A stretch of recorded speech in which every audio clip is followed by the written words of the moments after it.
Oyez oyez les abonnés. Pas mal l'intro. Oui? Non? Non? Oui? Bah donnez une note à cette intro.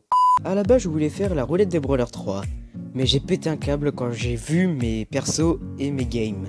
Donc j'ai essayé de faire autre chose sur Brawl Stars, mais j'ai pas réussi à enregistrer, à tourner et à monter. Et du coup j'ai décidé de dire 5 choses que je déteste sur Brawl Stars.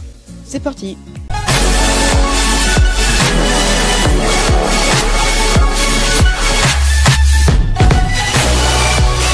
Numéro 1, l'équilibrage. Un point très important à souligner pour Brawl Stars. L'équilibrage est absent.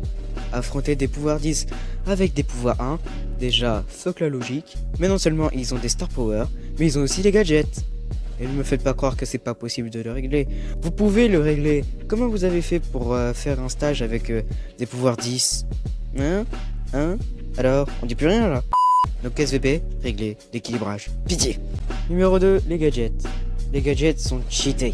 Nita était déjà cheatée avec son ours, et maintenant avec le gadget, c'est pire. Pareil pour Beau. C'est impossible de rester caché avec un beau maxé. Avec le gadget, Hit Tonic. Donc pitié, calmez-vous avec les gadgets. Numéro 3, le pass brawl. Un mot pour définir ce truc. Payant. Boom, headshot. Numéro 4, les prix des gemmes. Quand je vois PFA, Blarot, Farce Attack, et le dernier, comment il s'appelle déjà? Ah oui, comment il s'appelle? Ah oui, Seigneur 9. Non, Seigneur 09, enfin je sais pas comment dire. Il te claque 1000 balles sur un jeu gratuit, mais si vous voulez de la thune, Supercell, franchement, fallait mettre le jeu à 20 €, bah oui, mais pourquoi on n'a pas pensé? Numéro 5, les raretés, les fameux.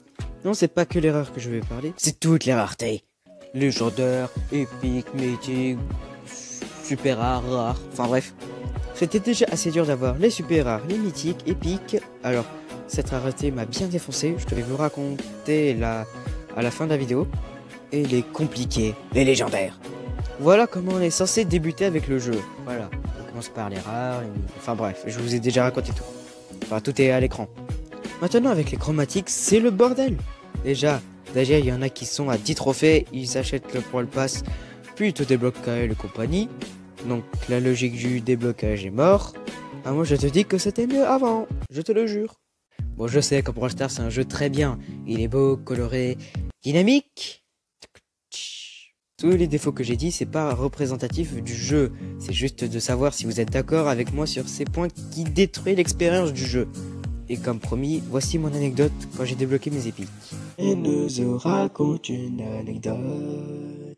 Je commence très mal. J'avais toujours les petites boîtes qui voulaient pas que j'ai des épiques. Genre j'avais toutes les mythiques, les super rares et un légendaire. Un bordel. Ils se sont dit ouais, il a pas besoin de ses épiques. Puis un jour, ils ont presque changé d'avis, limite, je te jure. Hein. J'ouvre une boîte et là, coucou Franck. Donc normal, je suis content. Puis le lendemain, dans la même grosse boîte, Pam et Billy. C'était le bordel dans ma tête. Dans mon cerveau, il captait rien. Puis une autre petite boîte, et là je me suis dit, je te jure, si j'ai Polly, je pète un câble. Et là, j'ai eu Polly. À ce moment, j'avais envie de dire à tout le monde, j'ai débloqué les épiques. Et en 2 jours, j'ai eu toutes les épiques. J'ai crié, enfin! C'était... Il nous raconte une anecdote.